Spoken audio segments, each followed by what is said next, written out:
C'est le premier d'une série de 3 messages sur les thèmes qui sont reliés entre eux, des actions de grâce, la louange et l'adoration. Notre premier sujet sera sur le thème de l'action de grâce. Beaucoup de gens ont l'impression que la prière signifie simplement demander des choses à Dieu, comme si on donnait à Dieu sa liste de courses. C'est une vision de la prière très limitée et inadéquate.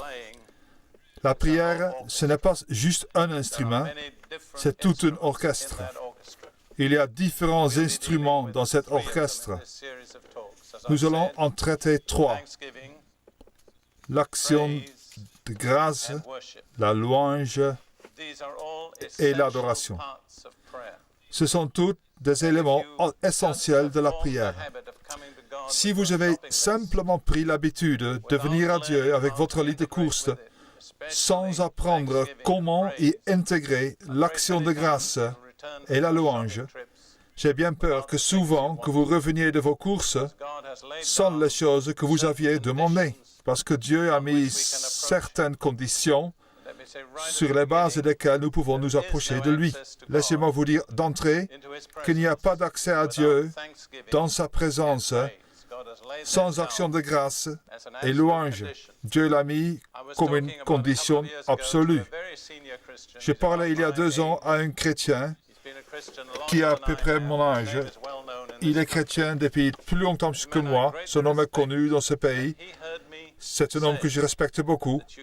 Il m'a entendu dire qu'on ne pouvait pas s'approcher de Dieu sans action de grâce et louange. Il m'a dit, durant toutes ces années, depuis que je suis chrétien, je n'ai jamais entendu cela. Cela a révolutionné sa vie de prière. Alors, nous allons parler des choses ce soir qui sont d'une extrême importance si vous voulez avoir une vie de prière fructueuse et réussie. Laissez-moi juste vous donner une façon de faire la différence dans votre esprit entre ces 3 choses. Action de grâce, louange et adoration. Chacune est une façon d'approcher Dieu et de se lier à lui. Mais chacune nous relie à Dieu de façon différente. C'est très simpliste. Vous pouvez trouver des exceptions, mais prenez-le pour ce que ça vaut. Par l'action de grâce, nous reconnaissons la bonté de Dieu. Par la louange, nous reconnaissons la grandeur de Dieu. Et par l'adoration, nous reconnaissons la sainteté de Dieu. L'action de grâce nous relie donc à la bonté de Dieu, la louange à la grandeur de Dieu et l'adoration, qui est la plus haute activité de l'âme humaine, nous relie à la sainteté de Dieu. Permettez-moi maintenant de parler sur le thème de l'action de grâce pour le reste de cette session. J'aimerais lire un verset d'Hébreux 12, 28. Il serait intéressant. Je lis à partir de la nouvelle version King James, qui est plus simple que la version autorisée, mais qui est un peu mise à jour. Certains d'entre vous ont probablement la nouvelle version internationale. Si vous l'avez, vous remarquerez une différence notable entre les 2 versions. Je vais lire d'abord et ensuite je vous ferai remarquer la différence, parce que cela m'amènera au point que je veux établir. C'est pourquoi, recevant un royaume inébranlable, retenons la grâce par laquelle nous servions Dieu d'une manière qui lui soit agréable, avec révérence et avec crainte. Là où la version nouvelle King James dit « Retenons la grâce », la nouvelle version internationale dit « Montrons notre reconnaissance ». J'aimerais vous faire remarquer que les 2 traductions sont correctes, parce qu'en grec, avoir la grâce et le mot-clé est charis, c'est-à-dire « merci ». Je ne sais pas si certains d'entre vous connaissent un peu le grec moderne, mais le mot courant grec pour merci est charisto, qui est directement lié au mot charis, grâce. Ce que je veux vous dire ici, c'est qu'il y a une relation directe entre la grâce et la reconnaissance. Une personne qui manque de reconnaissance est une personne en dehors de la grâce de Dieu. Vous ne pouvez pas être sans reconnaissance et être dans la grâce de Dieu. Il y a 3 langues modernes qui font ressortir cela. Probablement, elles vous sont familières. En français, grâce à Dieu signifie merci à Dieu. C'est exactement le mot grâce. Il s'écrit exactement de la même manière que le mot anglais. En italien, le mot pour merci est grazie. Directement lié à grâce. En espagnol, gracias. Vous voyez, dans ces 3 langues romanes, c'est-à-dire des langues basées sur le latin, toutes retiennent le lien direct entre la grâce et la reconnaissance. Ce que je veux souligner, et c'est très important pour chacun d'entre nous, c'est que quand nous manquons de reconnaissance, nous sommes en dehors de la grâce de Dieu. Vous ne pouvez pas être dans la grâce de Dieu et être ingrat. Vous ne pouvez pas séparer la gratitude de la grâce de Dieu. Nous pouvons donc dire, montrons notre reconnaissance ou retenons la grâce. Et nous disons la même chose. Vous ne pouvez pas avoir la grâce sans reconnaissance. Je me demande si vous voudriez le dire avec moi. Je veux le souligner. Je le dis une fois et vous répétez après moi. Nous ne pouvons pas avoir la grâce sans être reconnaissants. Nous ne pouvons pas avoir la grâce sans être reconnaissants. Loué soit Dieu. Prenons quelques affirmations et la suite sur la reconnaissance, principalement dans les épîtres de Paul. En fait, de 4 épîtres différentes. On commence avec Colossiens 3, versets 15 jusqu'à 17. Colossiens 3, 15 et 17. Et que la paix de Christ, à laquelle vous avez été appelés pour former un seul corps, règne dans vos cœurs et soyez reconnaissants. Ce n'est pas une suggestion, c'est un ordre. Soyez reconnaissants. Puis il continue, que la parole de Christ habite parmi vous abondamment.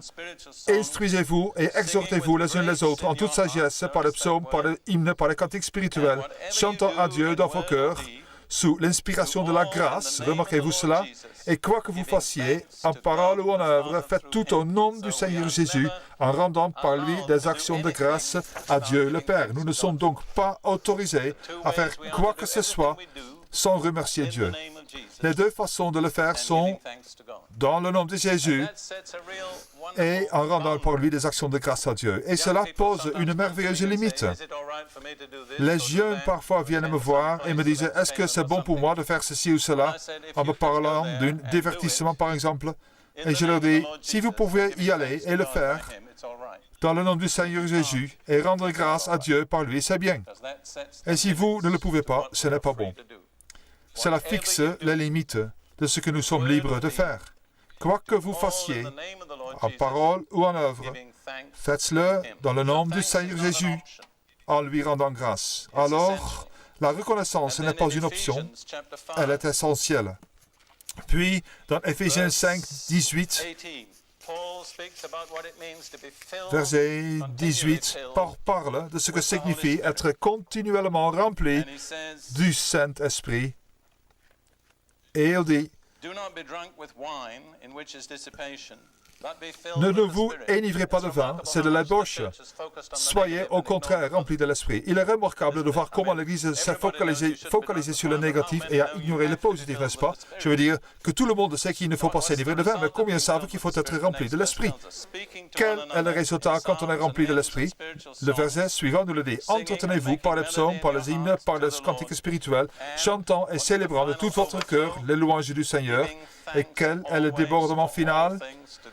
Rendez continuellement grâce pour toutes choses à Dieu le Père au nom de notre Seigneur Jésus-Christ. Encore une fois, quand vous êtes rempli du Saint-Esprit, vous êtes sans cesse reconnaissant. Vous pouvez mesurer la plénitude de l'Esprit en vous, en partie par cela, par le temps que vous passez à rendre grâce à Dieu. Parce que quand vous cessez de rendre grâce à Dieu, vous commencez à avoir des fuites. C'est simplement une indication fiable. Et ensuite, encore dans 1 Thessaloniciens 5, verset 1 Thessaloniciens 5, verset 16 jusqu'à 18, le verset le plus court du Nouveau Testament, mais il en dit beaucoup. 1 Thessaloniciens 5, 16, 17, 18. Réjouissez-vous toujours. C'est très simple à dire, n'est-ce pas? Il faut plus de grâce pour le faire. Priez sans cesse. On n'arrive jamais au bout de la prière. Autrement dit, vous n'avez pas à prier tout le temps, mais ne dites jamais, maintenant j'ai fini de prier. Je crois qu'on disait de Smith Wigglesworth qui ne priait jamais plus d'une demi-heure à la fois, mais qui ne passait jamais plus d'une demi-heure sans prier. C'est une bonne image de ce que signifie prier sans cesse. Nous en arrivons à la troisième de ces trois conditions concises.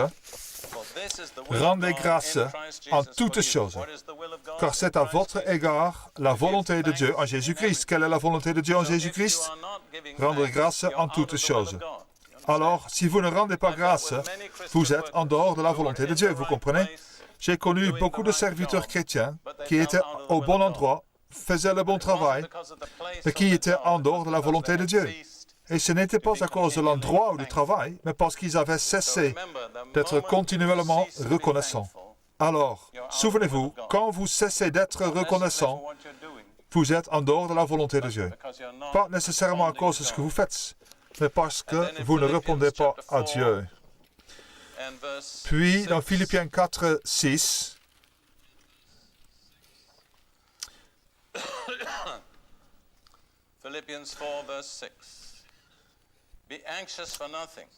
Philippiens 4, 6.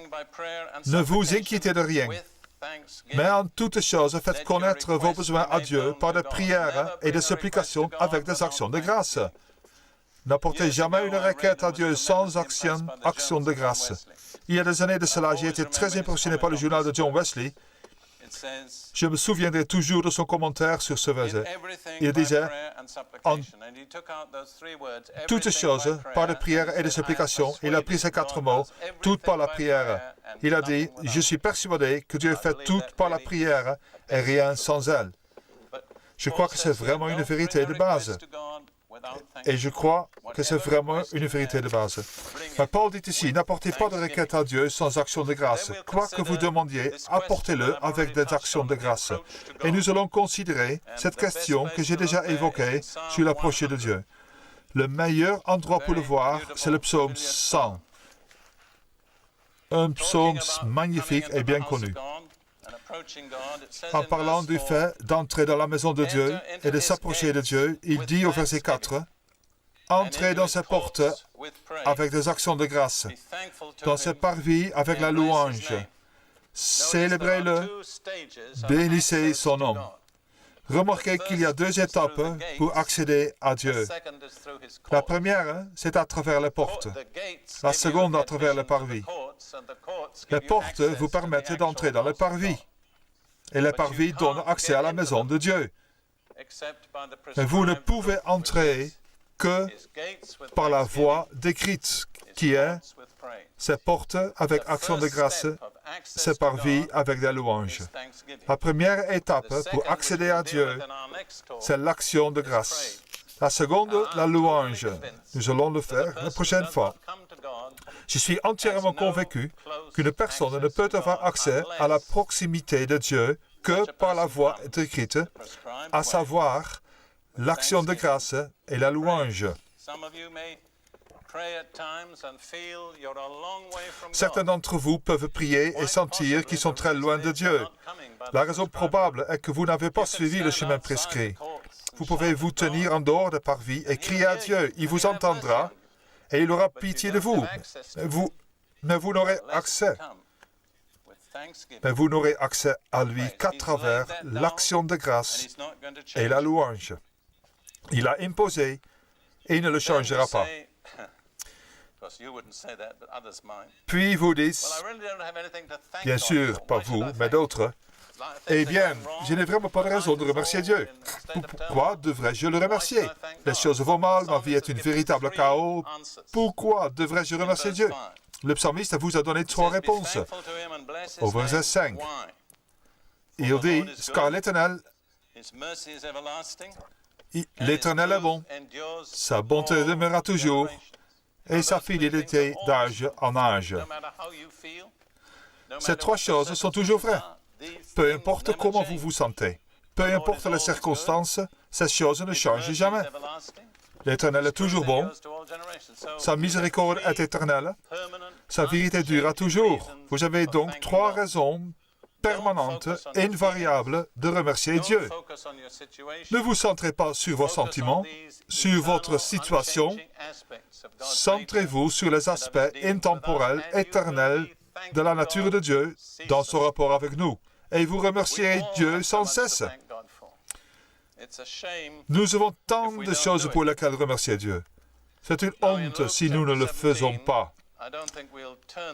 Maintenant, dans Luc 17, je ne crois pas que nous allons le lire, mais c'est l'histoire des 10 lépreux qui ont rencontré Jésus. Vous vous souvenez qu'en tant que lépreux, ils n'étaient pas autorisés à s'approcher des autres. Ils étaient impurs. Ils devaient crier en permanence « impur, impur » pour avertir tout le monde de rester en dehors de leur chemin parce que la maladie était très contagieuse.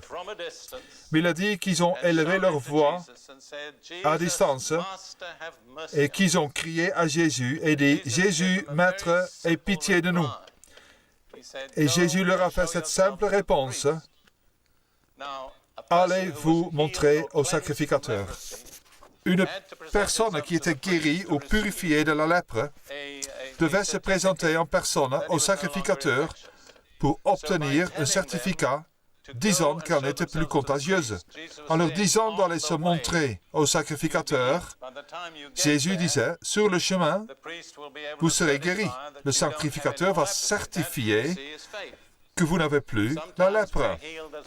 Cela, vous voyez, c'est la foi. Parfois, on est guéri sur le chemin. Si nous restons là en disant que rien ne s'est passé, il ne se passera rien. Tous ont été purifiés de la lèpre. Un seul, qui était samaritain et pas juif, est retourné pour remercier Jésus. Il est tombé face contre terre et il a remercié. Jésus dit, ni en avait-il pas dit de purifier? Où sont les 9 autres? Pourquoi est-ce seulement cet étranger qui vient me remercier? Il dit ensuite à l'homme, ta foi t'a sauvé. C'est le grec. Va en paix. La langue est très importante. Cela ne se voit pas très bien dans la traduction anglaise. Tous les 10 ont été purifiés. Mais seul celui qui est retourné pour remercier Dieu a été sauvé. Chacun d'entre eux a eu une guérison physique, mais seul celui qui est revenu pour remercier a reçu la guérison spirituelle éternelle du salut. Et c'est le seul qui s'est approché de Jésus. Alors, vous voyez, sans action de grâce, nous n'avons pas accès à Dieu. Un autre fait très important sur l'action de grâce, c'est que c'est une clé qui déverrouille la puissance surnaturelle des miracles de Dieu. Je vais vous donner un exemple très marquant. Le récit de Jean 6, quand les 5000 personnes ont été nourries, vous vous souvenez que Jésus avait une foule de 5000 personnes devant lui, tous affamés, et la seule chose qu'il avait, c'était le repas d'un petit garçon, 5 petites miches de pain et de poissons. Mais il dit, faites asseoir la foule, nous allons les nourrir. Et c'est ce qui ressort au verset 11 de Jean 6. Et Jésus prit le pain et ayant rendu grâce, il le distribua aux disciples, et les disciples à ceux qui étaient assis, et de même pour les poissons, autant qu'ils en voulurent. Après qu'ils furent rassasiés, il dit à ses disciples, ramassez les morceaux qui sont restés, afin que rien ne se perde. J'aimerais vous faire remarquer qu'il n'y a pas prié. Il n'a rien demandé à Dieu. Tout ce qu'il a fait, c'est de remercier Dieu pour ce qu'il avait dans ses mains. Et Jean a apparemment dû être impressionné par cela, car au verset 23, en décrivant un autre événement, des bateaux qui arrivent, Nous ne pouvons pas revoir le contexte, mais au verset 23, il dit « Cependant, d'autres barques étaient arrivées de Tibériade, près du lieu où ils avaient mangé le pain, après que le Seigneur eut rendu grâce. » Jean a été impressionné que le miracle ait été libéré, non par une longue prière, mais simplement en rendant grâce. Et je crois vraiment que souvent, nous ratons la puissance de Dieu simplement parce que nous ne libérons pas en rendant grâce. Un peu plus tard, dans le chapitre 11 de Jean, vous trouvez Jésus qui se tient devant la tombe de Lazare, qui a été enterré 4 jours auparavant. Il n'a pas fait de longues prières. Il a simplement dit, « Père, je te remercie, parce que tu m'exauces toujours. » C'est tout ce qu'il a dit. Puis il a parlé à Lazare, et Lazare est sorti. Vous voyez, à moins que nous ne cultivions l'habitude de remercier Dieu, comme c'est écrit ici, nous passons à côté de la puissance surnaturelle de Dieu. En général, je ne vois pas que les longues prières libèrent la puissance de Dieu. La plupart des prières puissantes de la Bible sont courtes. Je pense à la prière de Moïse pour Myriam, quand elle a été frappée par la lèpre, parce qu'elle avait critiqué son frère. Il a dit « Éternel, guéris-la ». C'est tout ce qu'il a dit. Je crois que si nous ajoutions plus d'actions de grâce dans nos prières, nos demandes seraient plus courtes, mais ce serait plus efficace. Nous devons maintenant regarder à l'autre face plutôt sombre de cette vérité, qui est l'opposé de la reconnaissance, et voir ce que la Bible en dit. Elle a beaucoup à dire sur le manque de reconnaissance. Je vais juste vous faire remarquer des passages qui sont, pour moi, très, très significatifs. Dans Romains 1, Paul souligne de façon magistrale le déclin de la race humaine, passant de la connaissance de Dieu à l'impiété et à la méchanceté des plus consternantes. Et Romains 1 finit par l'une des listes les plus horribles de la Bible, concernant la dégradation humaine, la misère et la méchanceté. Nous pourrions nous demander comment l'humanité a pu décliner à ce point. La réponse est donnée dans Romains 1, verset 21.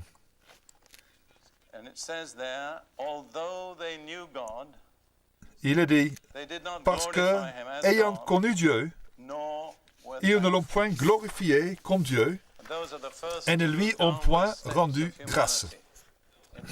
Ce sont les premières étapes de l'humanité vers la descente dans le puits sombre de la fin du chapitre. Quelles sont les deux étapes? Elles sont toutes les deux négatives. Ils ne l'ont pas glorifié en tant que Dieu. Ils n'ont pas été reconnaissants. Je voudrais vous dire que chaque fois que vous cessez d'être reconnaissant, vous commencez à descendre sur un chemin glissant. C'est très dangereux. Ne commencez pas sur ce chemin,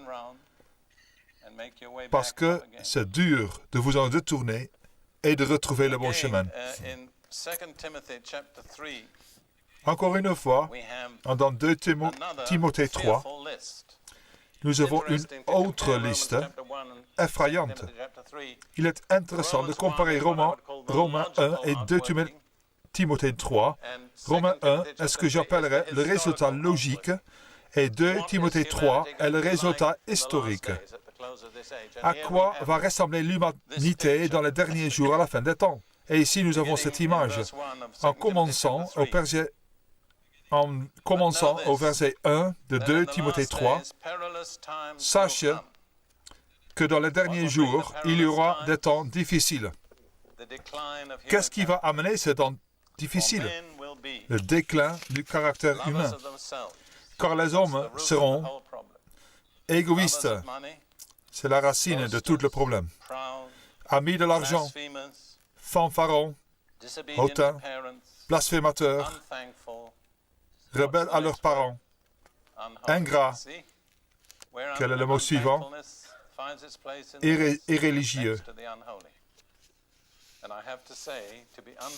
Vous voyez, l'ingratitude trouve sa place dans la liste avant l'impiété et religiosité. Je dois dire qu'être ingrat, c'est être impie.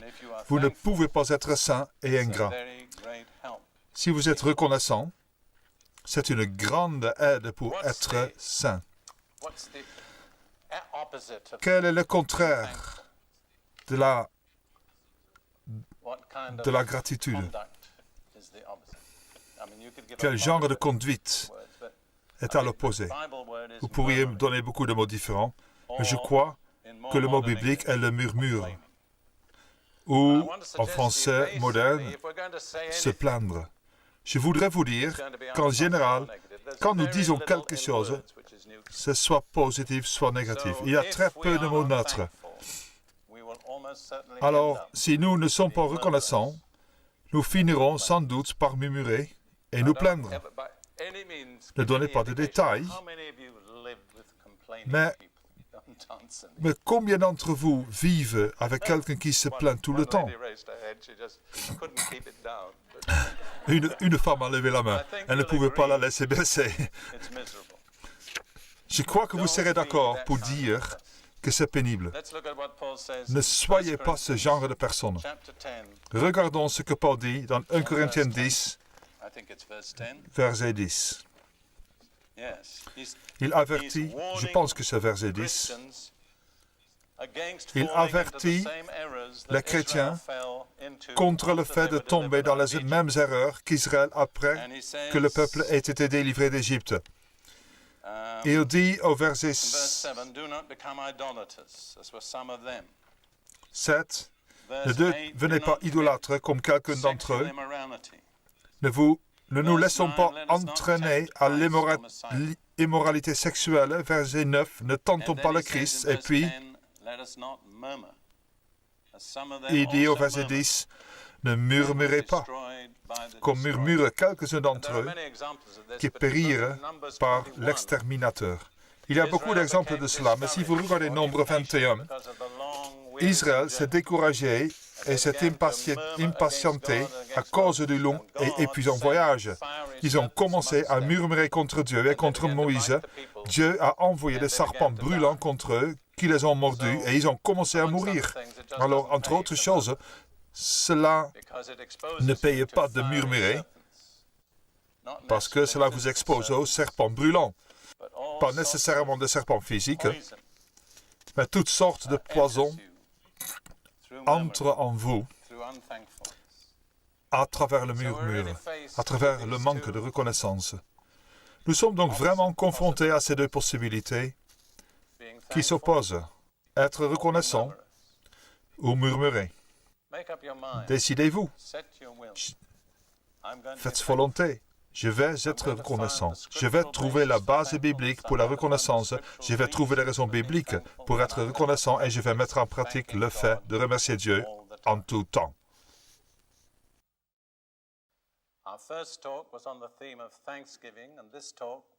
Notre première session était sur le thème de la reconnaissance. Cette session sera sur le deuxième thème, c'est le thème de la louange.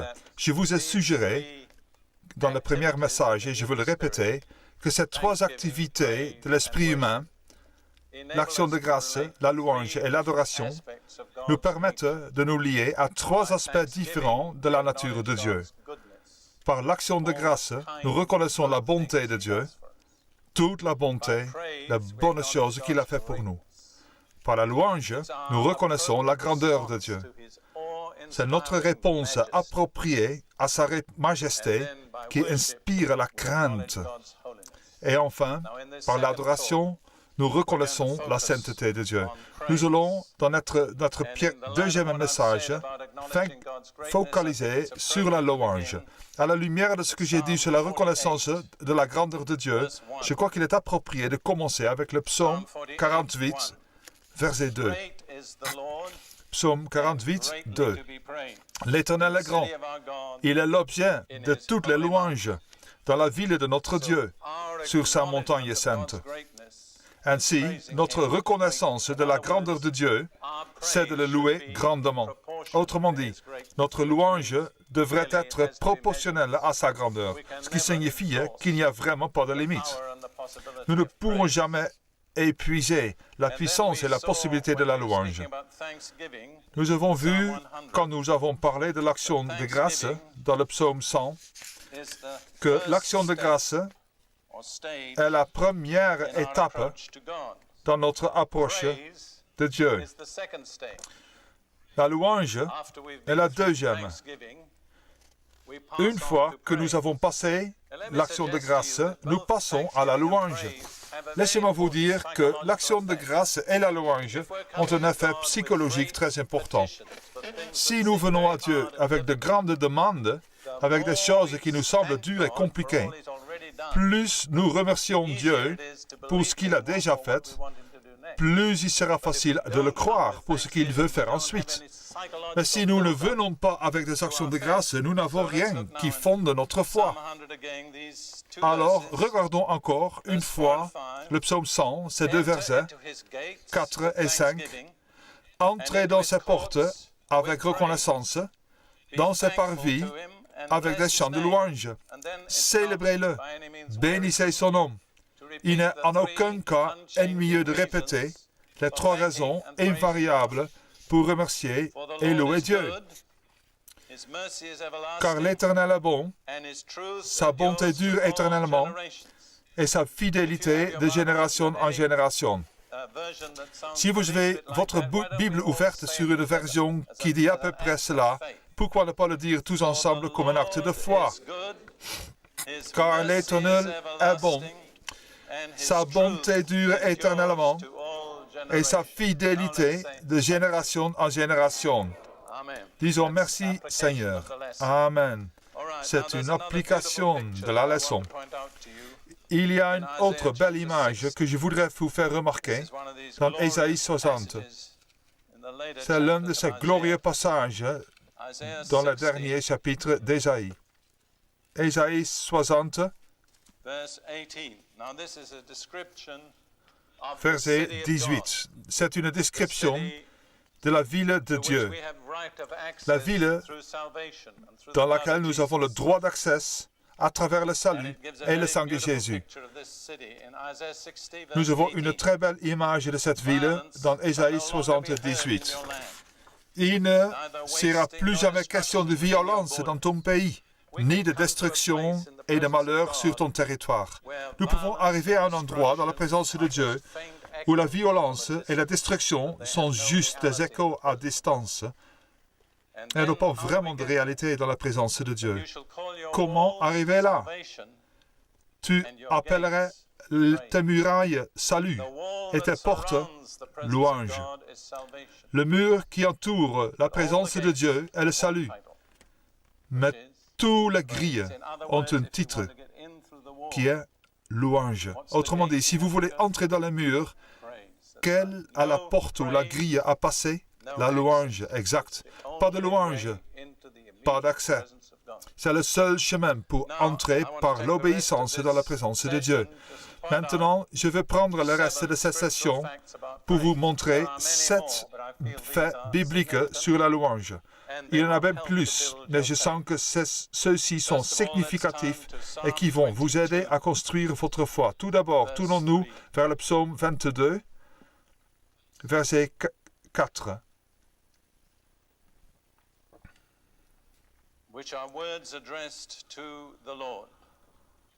Qui sont des paroles adressées à l'Éternel. Ma version dit, « Pourtant, tu es le Saint. Tu sièges au milieu des louanges d'Israël. » Le mot hébreu traduit par « siéger » est aussi le mot pour « s'asseoir ». En fait, quand des gens en Israël nous demandons à Ruth et moi où nous habitons, nous répondons en hébreu, nous sommes assis à Jérusalem. C'est le mot courant en hébreu pour habiter. Et ainsi, bien qu'il soit parfaitement correct de dire que le Saint habite parmi les louanges d'Israël, Cela signifie aussi celui qui siège parmi les louanges d'Israël. Sur quel genre de siège Dieu est-il assis? Un trône. Ainsi, il y a différentes versions qui disent « Pourtant, tu es le Saint qui siège sur ton trône au milieu des louanges d'Israël. » Alors, quand nous louons Dieu, il y a un chant très populaire aujourd'hui qui dit « Nous lui bâtissons un trône pour qu'il vienne et prenne sa place parmi nous. » Il est approprié qu'on offre un trône à un roi. Mais il est plein de grâce. Il n'exige rien. Il viendra parmi nous quand nous reconnaîtrons sa royauté jusqu'à ce que nous lui donnions le trône de nos louanges. À partir de maintenant, quand vous serez ensemble pour louer Dieu, imaginez-vous en train d'offrir un trône à Jésus pour qu'il s'assoie dessus en tant que roi.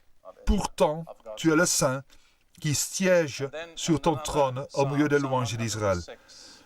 Puis, dans un autre psaume, le psaume 106, verset 47, la louange est l'un des buts pour lesquels Dieu nous a bénis. Et cela nous amène dans sa victoire. En passant, laissez-moi vous faire remarquer quelque chose à propos de psaume. Le mot hébreu est le Tehillim, qui signifie louange. C'est le titre du livre. Et si vous étudiez la Bible, le plus long livre de la Bible, ce sont les psaumes. Son titre est louange.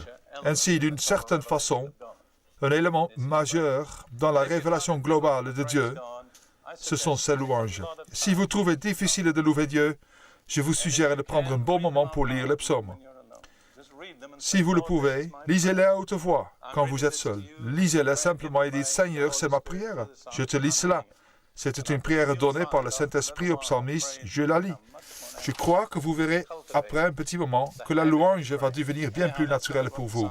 Vous allez cultiver l'habitude de la louange. Bon, regardons ce que le psalmiste dit. Ici, psaume 106, 47. « Sauve-nous, ô Éternel notre Dieu, et rassemble-nous du milieu des nations. Ainsi, nous célébrerons ton saint nom et nous mettrons notre gloire à te louer. » Remarquez encore une fois le même ordre, action de grâce et ensuite louange. Quand nous louons Dieu, nous triomphons. Un triomphe dans l'ancienne culture romaine, ce n'était pas le fait de remporter la victoire, c'était la célébration d'une victoire qui avait déjà été gagnée. Ainsi, quand nous louons Dieu, nous ne lui demandons pas la victoire, nous célébrons le fait que la victoire a été gagnée. Nous nous joignons au triomphe.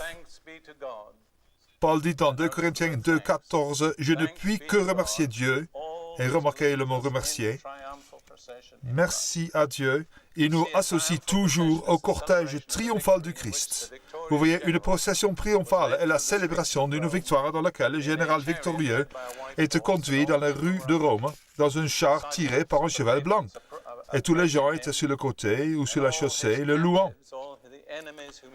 Et tous les captifs, tous les ennemis qu'il avait vaincus étaient conduits enchaînés derrière lui. C'est l'image. À qui appartenons-nous? Nous ne sommes pas enchaînés derrière lui. Nous ne sommes même pas sur le côté ou la chaussée pour le louer. Où sommes-nous? Dans le char, exact. Comment montons-nous dans le char? En le louant, exact. C'est l'étape pour monter dans le char. Puis encore une fois dans le psaume 30. Il est significatif de voir combien de ces passages sont tirés des psaumes. Psaume 30.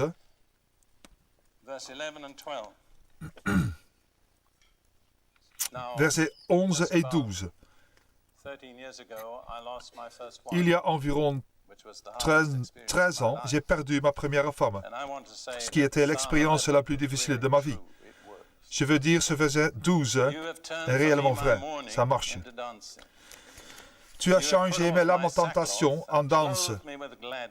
Tu as délié mon sac et tu m'as ceint de joie. Afin que...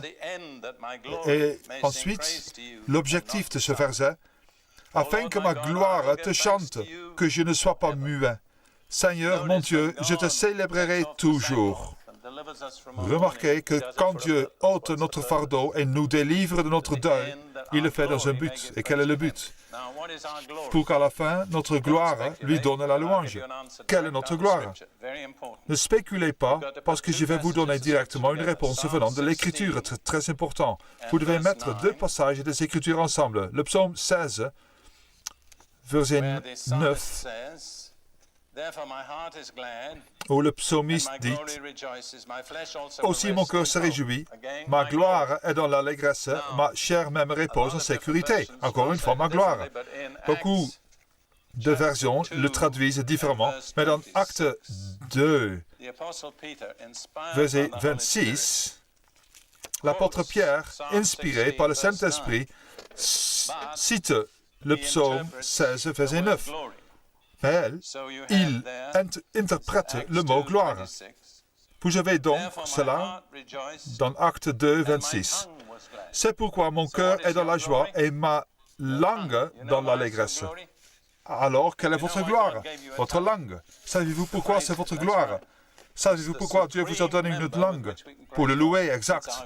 C'est le membre suprême par lequel nous pouvons louer Dieu. C'est notre gloire. Et en un sens, tout usage de la langue qui ne glorifie pas Dieu est un mauvais usage, parce qu'il a mis là pour le glorifier. Et c'est votre gloire de l'utiliser pour le glorifier.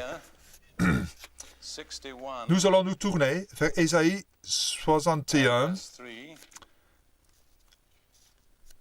verset 3.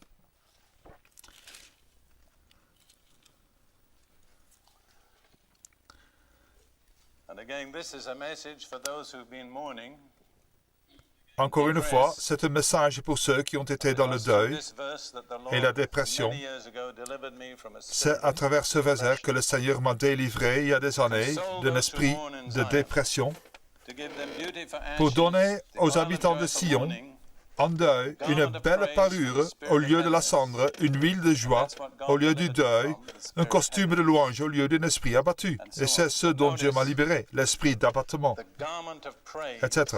Mais remarquez, le vêtement de louange au lieu d'un esprit abattu.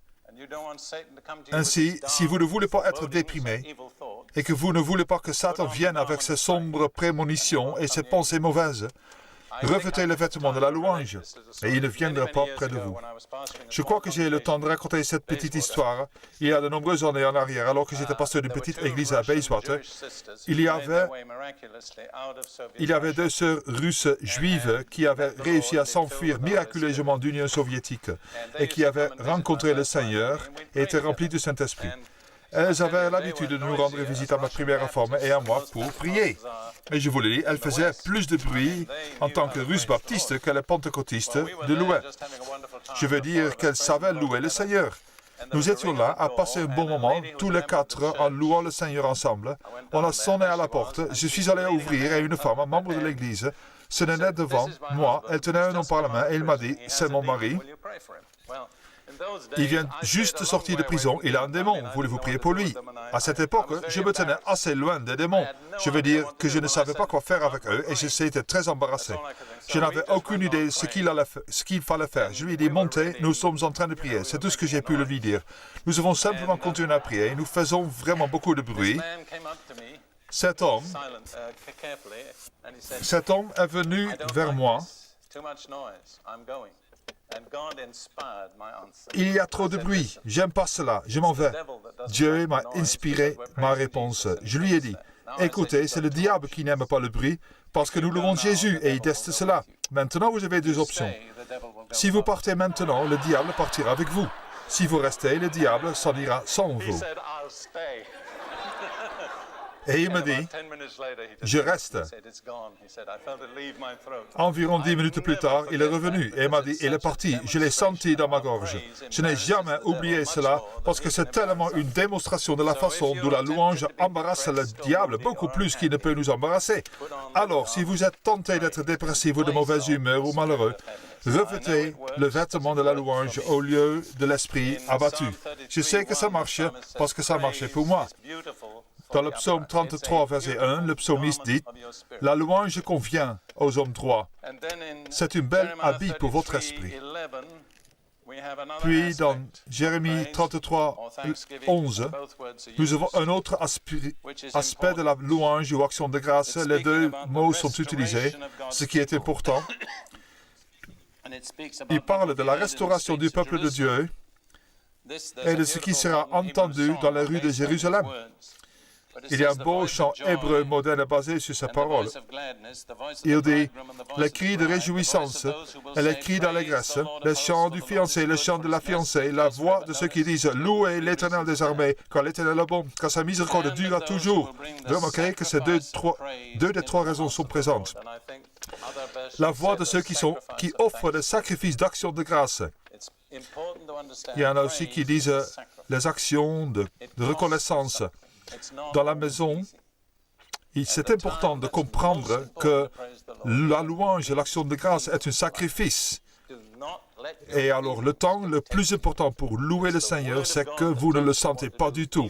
Que vos sentiments ne vous dictent pas ce qu'il faut faire. C'est la parole de Dieu ce que vous devez faire. Surtout quand ça va à l'encontre de tout. Hébreux 13 le fait remarquer. Hébreux 13, versets 15 ou 16. Par Christ, offrons donc sans cesse à Dieu un sacrifice de louange, c'est-à-dire le fruit de lèvres qui reconnaissent publiquement lui appartenir. Combien devons-nous louer Dieu et à quel moment? Il a dit continuellement, n'arrêtez jamais. Et n'oubliez pas de faire le bien et de vous entraider, car c'est à de tels sacrifices que Dieu prend plaisir. Ainsi, la louange ou l'action de grâce est un sacrifice. Et elle est d'autant plus acceptée par Dieu qu'elle nous coûte. Quand tout dans une situation semble être contre nous, c'est le moment de louer Dieu le plus par la foi. C'est un sacrifice. Puis, au psaume 8, verset 2, la louange est une arme spirituelle. C'est l'un de mes passages préférés. Je ne sais pas combien de fois je l'ai lu. Parfois, il est difficile pour moi de prêcher un certain temps sans aller dans le psaume 8, 3. Par la bouche des enfants et des nourrissons, tu, c'est l'Éternel, as fondé ta gloire pour confondre tes adversaires, pour réduire au silence l'ennemi, l'homme avide de vengeance. Ainsi, Dieu a des ennemis. Il est important de savoir cela. Et il a un ennemi en particulier qui est appelé l'ennemi et le vindicatif, qui est Satan. Et on dit qu'il a un moyen pour faire taire Satan. J'ai prêché à Lausanne, en Suisse, avec un interprète français, il y a de cela quelques années. J'ai cité ce verset, je comprends le français, et j'ai écouté mon interprète, et en français, il disait « Dieu impose silence au diable ». Je n'ai jamais oublié cela. Dieu impose silence au diable. Il dit « Tais-toi ». Quand nous louons Dieu. Vous voyez, notre louange fait taire le diable. Pourquoi devons-nous faire taire le diable? Que fait-il nuit et jour? Il nous accuse. Vous dites à Dieu, pourquoi tu ne le fais pas taire? Dieu répond, parce que je vous ai donné l'arme pour le faire. Regardons maintenant le psaume 8.2. Il a dit, tu as fondé ta force. Mais encore une fois, le Nouveau Testament est un commentaire de l'Ancien. Regardons Matthieu 21, 16.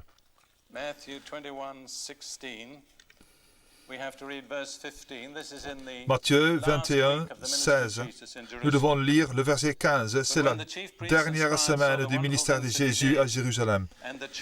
Mais les principaux sacrificateurs et les scribes furent indignes à la vue des choses merveilleuses qu'il avait faites et des enfants qui criaient dans le temple. Hosanna au fils de David, ils lui dirent, entends-tu ce qu'ils disent? Oui, le répondit Jésus, et il cite Psaume 8, verset 2. N'avez-vous jamais lu ces paroles? Tu as tiré des louanges de la bouche des enfants et des nourrissons. Alors là où le psalmiste dit, tu as fondé ta force, Jésus dit, tu as tiré des louanges. Qu'est-ce que cela nous dit? Le fondement de la force du peuple de Dieu, c'est la louange parfaite. Et peu importe combien nous sommes faibles, l'arme est invincible. Ainsi, le psalmiste choisit l'exemple des plus faibles, des nourrissons et dit que même eux, quand ils louent Dieu, ils imposent silence à l'ennemi. Pour moi, c'est une joie merveilleuse et enthousiaste de savoir que nous pouvons faire taire le diable. Étant la 7e sur cette liste de faits bibliques, la louange prépare l'intervention surnaturelle de Dieu. Regardons tout d'abord le psaume 50. Avez-vous remarqué combien de fois nous nous tournons vers les psaumes pour illustrer le thème de la louange? Psaume 50. Le dernier verset. Verset 23. Dieu parle et il dit, celui qui offre en sacrifice sa reconnaissance m'honore, et à celui qui veille sur sa conduite, je ferai voir le salut de Dieu. Vous remarquerez que dans ma version, le mot « veille » est en italique. Il a été mis là par les traducteurs. Il existe une autre façon légitime de traduire cela. À celui qui offre la louange, il prépare un chemin pour que je lui montre le salut de Dieu. Il prépare un chemin pour la manifestation du salut à venir dans sa situation. Il y a quelques beaux exemples de cela. Par exemple, dans 2 Chroniques 20, quand Josaphat était roi de Juda, une grande armée est venue pour marcher contre lui du sud-est. Et il savait qu'il n'avait pas le personnel ou les ressources pour faire face à cette armée. Mais il a proclamé un jeûne. Il a appelé tout le peuple de Dieu de Juda ensemble. Et alors qu'ils jeûnaient et priaient, l'Éternel parla prophétiquement à travers un lévite et leur dit quoi faire. Il dit, vous aurez juste à descendre à un certain endroit. Vous n'aurez pas à mener cette bataille, l'Éternel combattra pour vous. Et Josaphat dit, croyez en l'Éternel, Dieu et en ses prophètes, et vous prospérerez. Le jour suivant, ils partirent. Et voici ce qui arriva. Nous allons lire à partir du verset 21 de 2 Chroniques 20. Puis, en accord avec le peuple, il désigna des musiciens qui, couverts d'ornements sacrés, célébraient l'Éternel tout en marchant devant l'armée et disaient « Louez l'Éternel, oui, sa bonté dure éternellement. » Vous remarquez que c'est encore la même raison qui revient. Écoutez maintenant. Au moment où l'on commençait le chant et les louanges, l'Éternel plaça une embuscade contre les Ammonites, les Moabites et les habitants de la région montagneuse de Séhir qui étaient venus contre Juda et furent battus. Et si vous lisez le reste de l'histoire, ils n'ont pas eu à se battre. Ils n'ont pas eu à s'utiliser une seule arme militaire. L'arme de la louange leur avait obtenu une victoire complète. Et leurs ennemis se sont tournés les uns contre les autres et se sont entretués. Et quand ils sont arrivés sur le champ de bataille, tous leurs ennemis étaient morts. Tout ce qu'ils ont eu à faire était de prendre le butin. Quelle image extraordinaire de la puissance de la louange. Regardons ensuite au pauvre Jonas. Un instant. Au milieu de ses problèmes.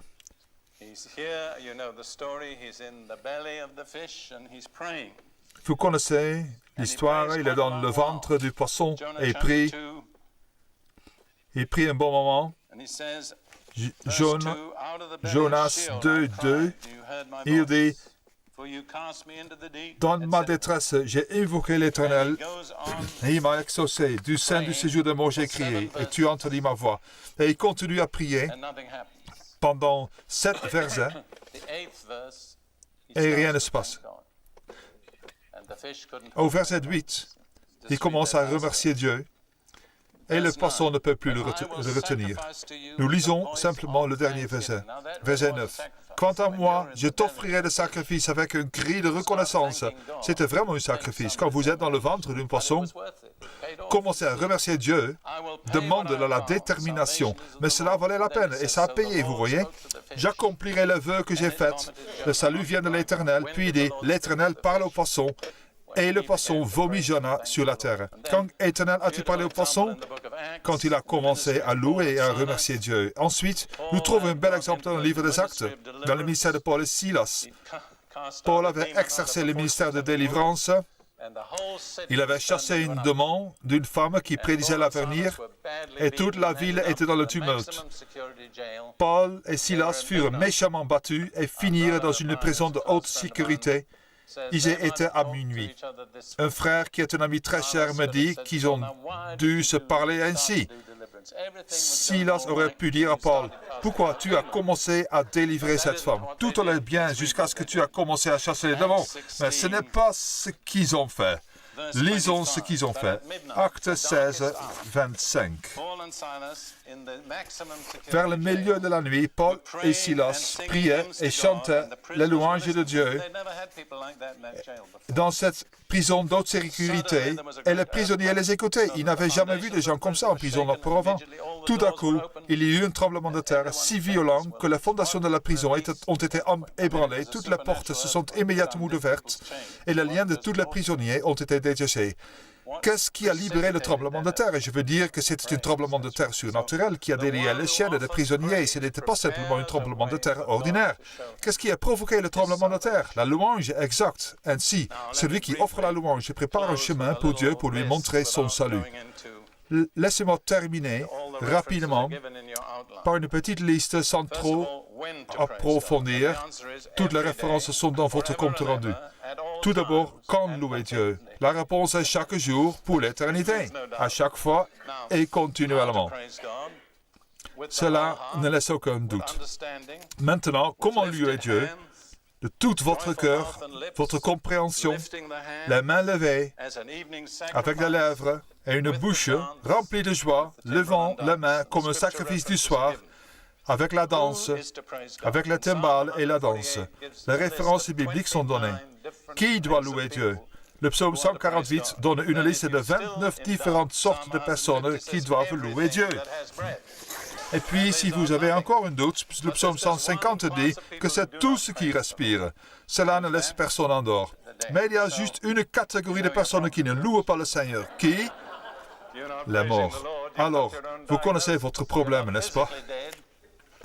Si vous ne louez pas le Seigneur, vous avez votre diagnostic. Vous n'êtes pas physiquement mort, mais vous l'êtes spirituellement.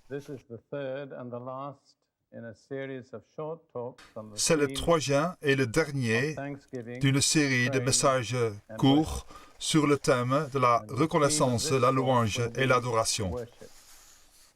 Et le thème de ce message est l'adoration.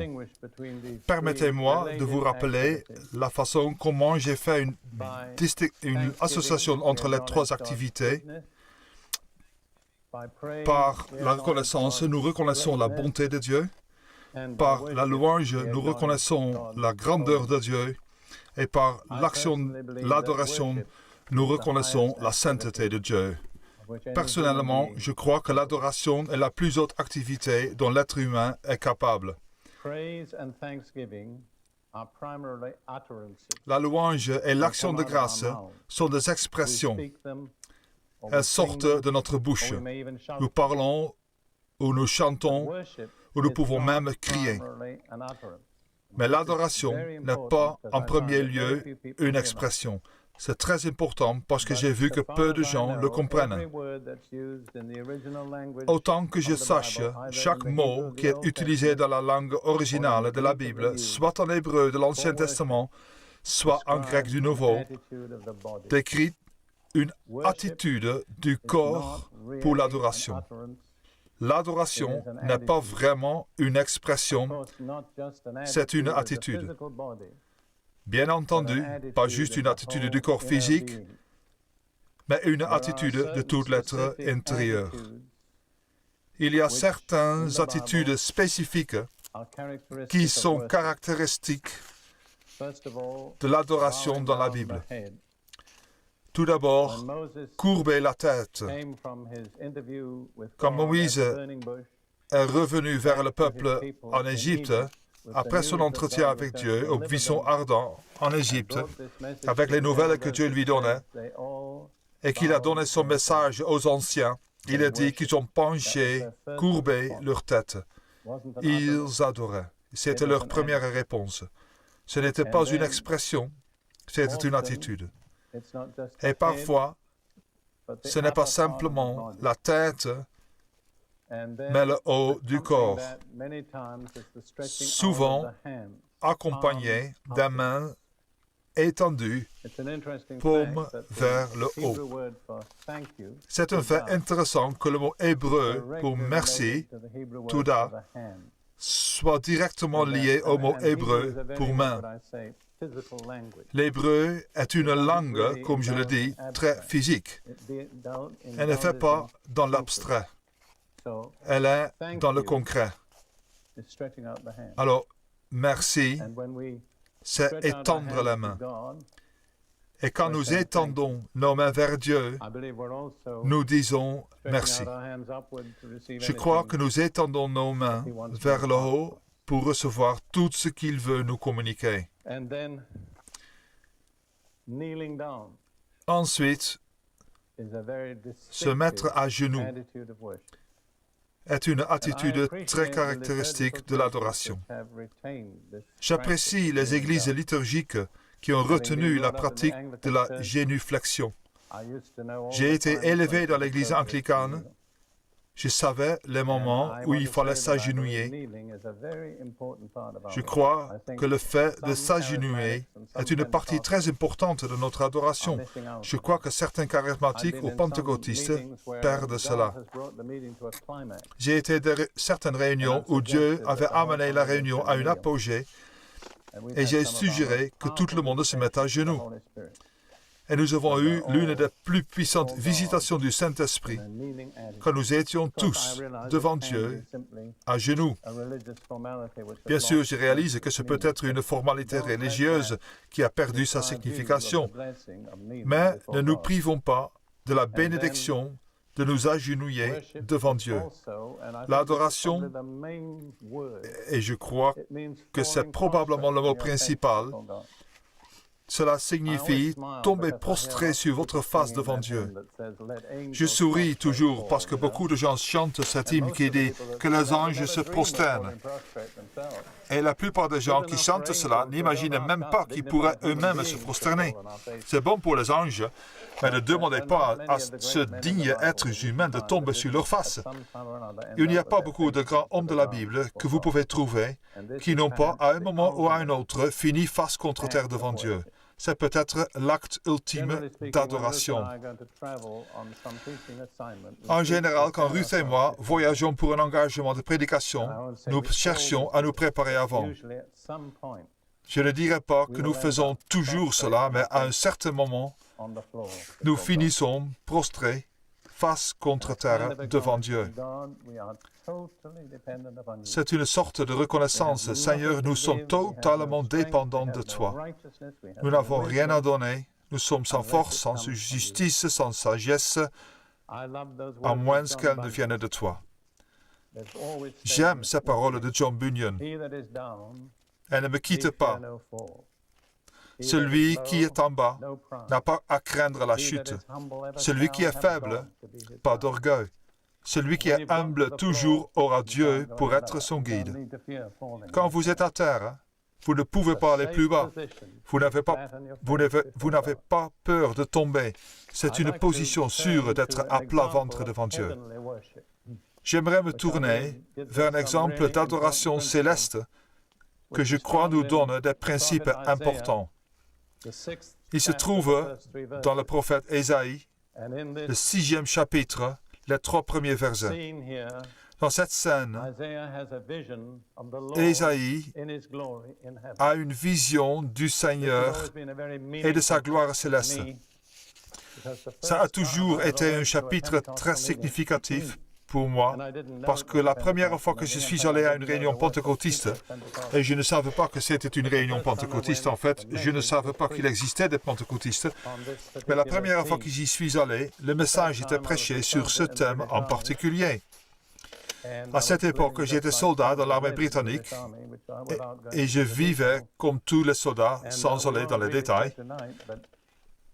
Nous n'allons pas le lire ici ce soir, mais Ésaïe a vu l'Éternel dans sa gloire et il a dit, « Malheur à moi, je suis perdu, car je suis un homme dont les lèvres sont impures. J'habite au milieu d'un peuple dont les lèvres sont impures. » Et quand j'ai entendu sa parole, inconverti comme j'étais, un homme dont les lèvres sont impures, j'habite au milieu d'un peuple dont les lèvres sont impures, je me suis dit, personne ne t'a jamais décrit plus exactement que cela. Et à partir de là, le prédicateur a eu toute mon attention, même si je ne comprenais pas vraiment de quoi il parlait. Bon, lisons les 3 versets. Premier verset. L'année de la mort du roi Osias, je, Ésaïe, vis le Seigneur assis sur un trône très élevé, et les pans de sa robe remplissaient le temple. Les séraphins se tenaient au-dessus de lui. Le mot séraphin est directement lié au mot feu. Les séraphins sont des créatures de feu, quoi que ce soit d'autre qu'elles soient. Puis ils sont décrits, ils avaient chacun 6 ailes, 2 dont ils se couvraient la face, 2 dont ils se couvraient les pieds, et 2 dont ils se servaient pour voler. Ils criaient l'un à l'autre et disaient « Saint, Saint, Saint est l'Éternel des armées, toute la terre est pleine de sa gloire. » J'ai toujours cru que ces 3 saints étaient pour les 3 personnes de la Trinité. Saint est le Père, Saint est le Fils, Saint est l'Esprit. Mais si vous vous imaginez cette scène un instant, je crois que cela vous donne une merveilleuse idée de la relation qui existe entre l'adoration et la louange. La louange est une expression. Il louait le Seigneur et déclarait sa sainteté. Saint, Saint, Saint est l'Éternel. Mais ce n'était pas la première chose qu'Ésaïe a vue. La première chose qu'il a vue, c'était l'adoration. Ces séraphins avaient 6 ailes. Avec les 2 premières, ils se couvraient la face. Avec 2 autres, ils se couvraient les pieds. Qu'est-ce que c'est? C'est une attitude, n'est-ce pas? C'est l'adoration. L'adoration est la face couverte en révérence devant Dieu. C'est le corps couvert en révérence devant Dieu. Ils avaient encore 2 autres ailes avec lesquelles ils volaient. Si vous prenez le vol comme le service et le fait de se couvrir la face et les pieds comme l'adoration, alors vous trouvez la proportion. 4 ailes pour l'adoration, 2 ailes pour le service. Je crois que c'est une bonne proportion. Je crois que dans notre ministère pour le Seigneur, nous devrions donner 2 fois plus de temps et d'emphase à l'adoration qu'au service. De plus, je crois que le service devrait procéder de l'adoration. Je ne crois pas que nous devrions nous impliquer dans le service de Dieu sans avoir d'abord eu une relation d'adoration envers Dieu. Je crois qu'il y aura une différence complète dans notre service s'il était toujours précédé de l'adoration. De notre côté, l'adoration simple, sans le service, c'est de l'hypocrisie. Regardons la parole de Jésus de Matthieu 4,10. Quand Satan l'a tenté en lui demandant de se prosterner devant lui et de l'adorer, Jésus lui répond avec une citation de Deutéronome. Jésus lui dit, « Retire-toi. » Matthieu 4,10. « Retire-toi, Satan, car il est écrit, tu adoreras le Seigneur ton Dieu, et tu le serviras lui seul. » Remarquez encore une fois l'ordre, d'abord l'adoration, ensuite le service. Mais l'adoration doit toujours être suivie du service. Il est important de le voir. Il y a eu un temps où il y avait très peu d'adoration dans la plupart des églises. Les gens avaient le culte du dimanche matin et l'appelaient culte d'adoration. Mais en fait, il n'y avait en général pas d'adoration. C'était de la louange, de la proclamation, mais il n'y avait pas d'adoration. Ces 2 dernières décennies, ou un peu plus, l'adoration a commencé à revenir dans l'Église et à certains égards, il est à la mode d'adorer. Vous êtes dans certaines églises dans lesquelles ils ont fait de l'adoration leur spécialité. Et ils peuvent devenir fiers de la façon dont ils adorent. Mais si les gens considèrent l'adoration comme une forme d'auto-indulgence spirituelle, sans le traduire en service, c'est de l'hypocrisie. Les gens qui ont juste un merveilleux dimanche matin et rentrent en vivant pour eux-mêmes le reste de la semaine, n'ont pas entendu la parole de Jésus. Tu adoreras le Seigneur ton Dieu et tu le serviras lui seul. Les deux ne doivent jamais être séparés. Le service ne doit jamais être séparé de l'adoration. Et l'adoration ne doit jamais être séparée du service.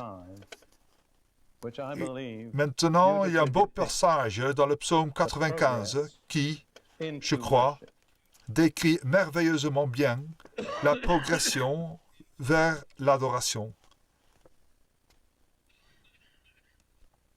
Psalm 95.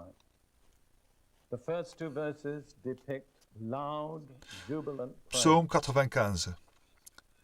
Les deux premiers versets décrivent la louange à voix haute dans l'allégresse, un peu plus fort que ce que certaines églises autorisent.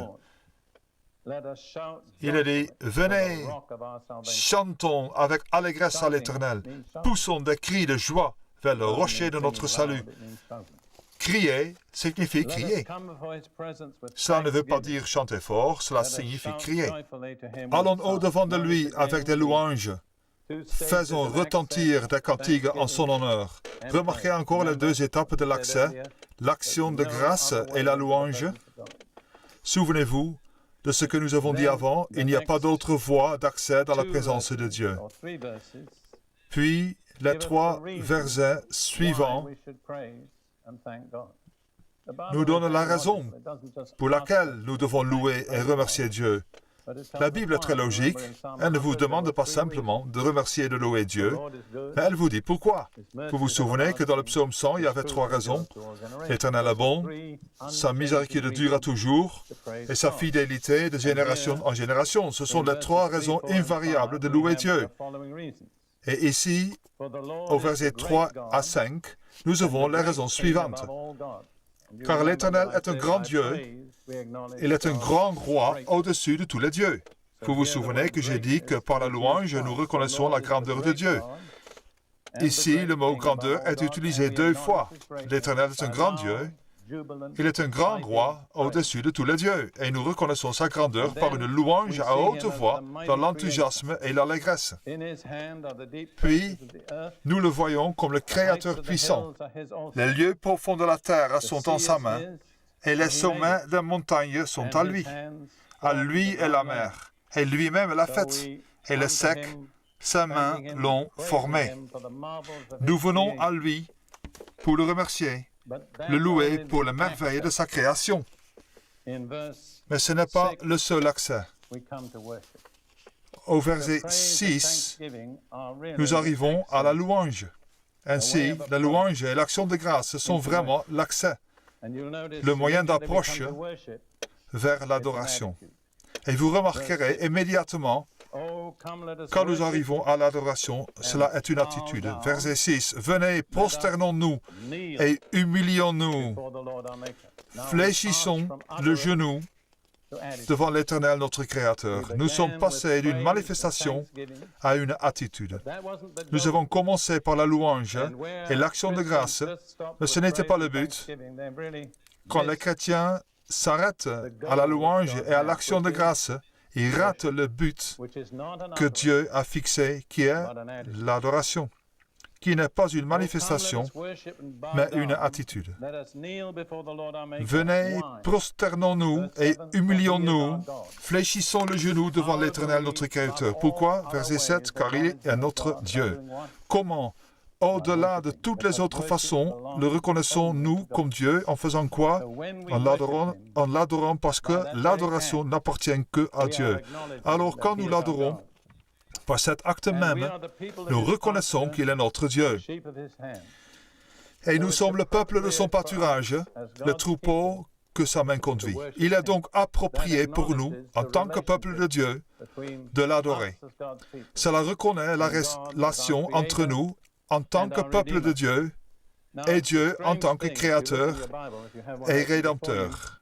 C'est étrange, si vous regardez dans votre Bible, si elle est ouverte devant vous, le verset ne se termine pas là. Il semble qu'il y ait une étrange division parce que la première partie de la phrase suivante inclut la fin du verset 7, vous voyez. Il a dit, « Oh, si vous pouviez écouter aujourd'hui sa voix, n'endurcissez pas votre cœur, etc. » Pourquoi y a-t-il cette petite partie « Oh » si vous pouviez écouter aujourd'hui sa voix? Pourquoi cela dans une partie d'adoration? C'est un merveilleux secret. Parce que c'est quand vous adorez que vous entendez vraiment la voix de Dieu. Et quand vous adorez, vous cessez de parler. Nous avons bien crié et loué, et c'est bien, mais ce n'est pas la finalité. La fin, en un sens, est une position de révérence devant Dieu où nous n'avons pas grand-chose à dire. Nous sommes calmes, tranquilles. Certains disent que les charismatiques ont peur du silence, et je crois qu'il y a un fond de vérité. Mais vient un temps de silence. Qui sait combien de temps doit durer ce silence? Voudriez-vous donner 10 minutes à Dieu, vous pensez? La plupart des églises penseraient que c'est complètement hors de propos d'avoir 10 minutes de silence. Je ne dis pas cela doit durer 10 minutes. Je crois que Dieu détermine la longueur. Mais dans cette attitude, nous sommes ouverts pour écouter la voix de Dieu. Ruth et moi prenons régulièrement du temps, presque chaque jour, pour louer et adorer Dieu. Ruth est notre conductrice d'adoration parce que je n'ai pas beaucoup de voix. Très souvent, quand nous arrivons à une attitude d'adoration et que nos esprits sont calmes devant Dieu, il nous parle. Nous avons eu tellement de direction, d'avertissement, d'encouragement directement de Dieu. Je suis très prudent sur les dons prophétiques. Je ne le crois pas nécessairement. Mais en général, si une manifestation prophétique vient dans une atmosphère d'adoration et va avec cette atmosphère, je suis enclin à croire que c'est Dieu qui parle à son peuple. Mais si nous ne sommes jamais dans cet état d'adoration, nous ne donnons vraiment pas à Dieu l'occasion de nous parler. Remarquez cette progression. Une louange jubilatoire, enthousiaste, cela nous amène dans la présence de Dieu. Nous le louons pour les raisons citées ici. Mais quand nous venons en sa présence, alors ça change. Ce n'est plus une expression, c'est une attitude qui est appropriée dans la présence du Dieu Tout-Puissant. Et dans cette attitude, nous sommes ouverts pour entendre sa voix. Regardons les paroles de Jésus sur l'adoration dans le Nouveau Testament. Jean 4, ce sont des paroles familières à ceux qui lisent la Bible. Jean 4,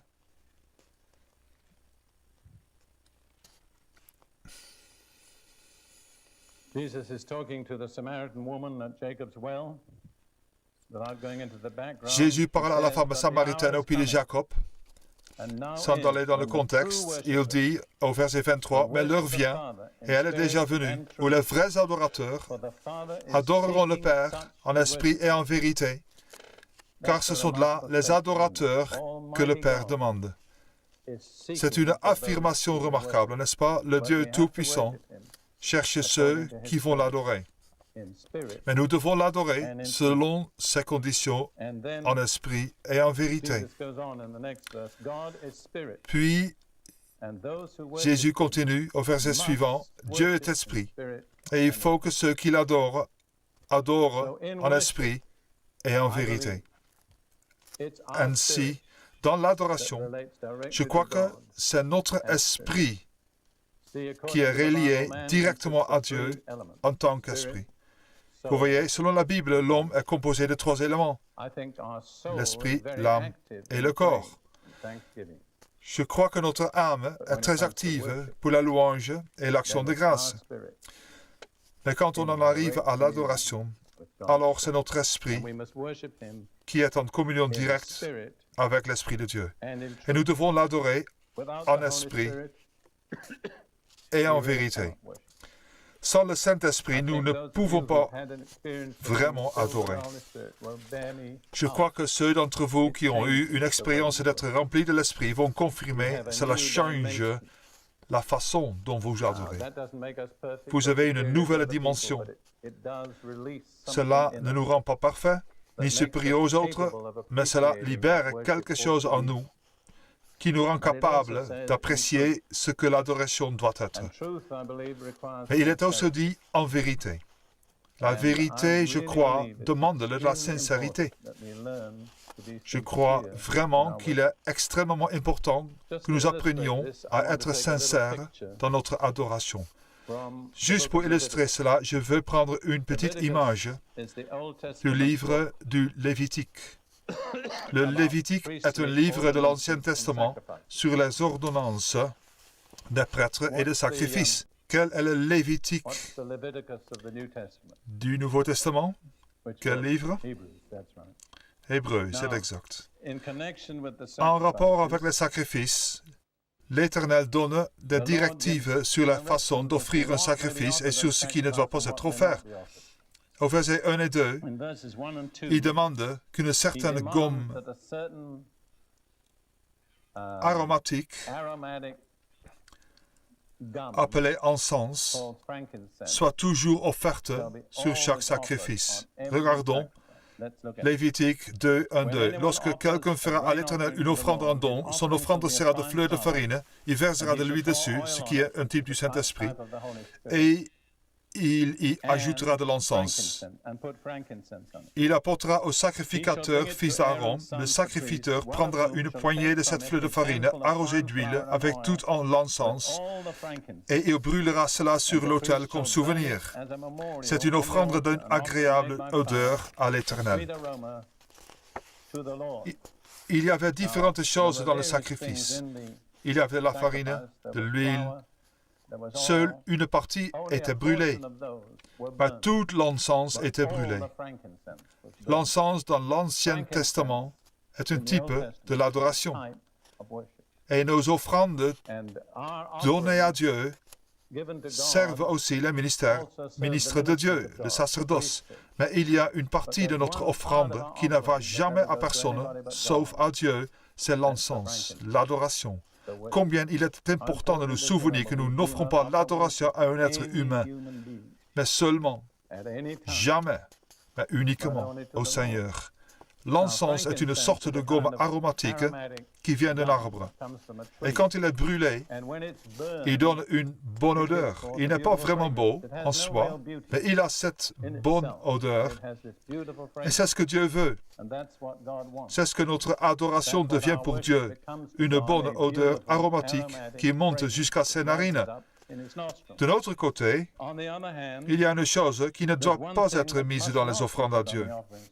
Regardez le verset 11 du même chapitre.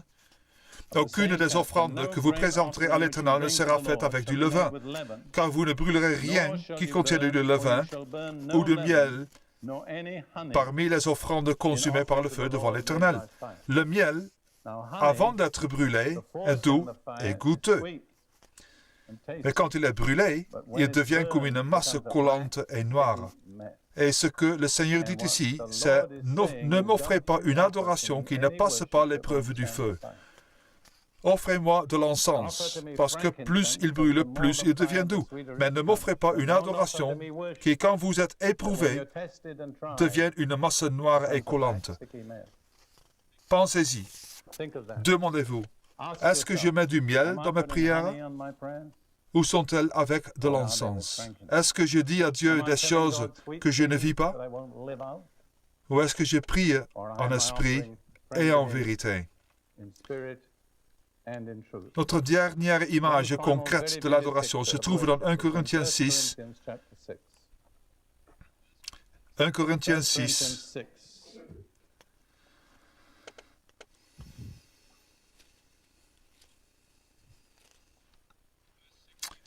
versets 16 et 17. C'est un passage franc, comme la Bible est un livre franc. Paul dit, « Ne savez-vous pas que celui qui s'attache à la prostituée est un seul corps avec elle? Car il te dit, les deux deviendront une seule chair. Mais celui qui s'attache au Seigneur est avec lui un seul esprit. » Nous devons être francs et voir le contraste. Le premier exemple est une union sexuelle, physique et immorale. Mais avec cela, en parallèle, Paul parle de celui qui est uni au Seigneur dans l'esprit. Autrement dit, il y a deux sortes d'union, celle physique et celle dans l'esprit. Qu'est-ce que l'adoration? C'est cela. C'est la seule façon pour notre esprit de s'unir directement à Dieu. Et de cette union vient la procréation. L'adoration est ce qui nous rend spirituellement productifs. Vous voyez? Alors, quand vous pensez à l'adoration, pensez à votre esprit qui s'unit à celui de Dieu en un seul esprit.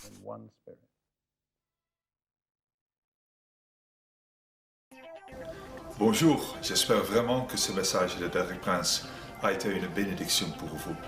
Quand vous allez sur notre site web, et vous voyez l'adresse de notre site web ci-dessous, vous allez trouver encore plus d'une centaine d'articles de Derek Prince que vous pouvez télécharger gratuitement et aussi d'autres messages audio et vidéo de Derek Prince. Vous pouvez aussi vous inscrire gratuitement sur la méditation que vous pouvez recevoir gratuitement tous les jours également sur notre site web. Que Dieu vous bénisse et j'espère à bientôt.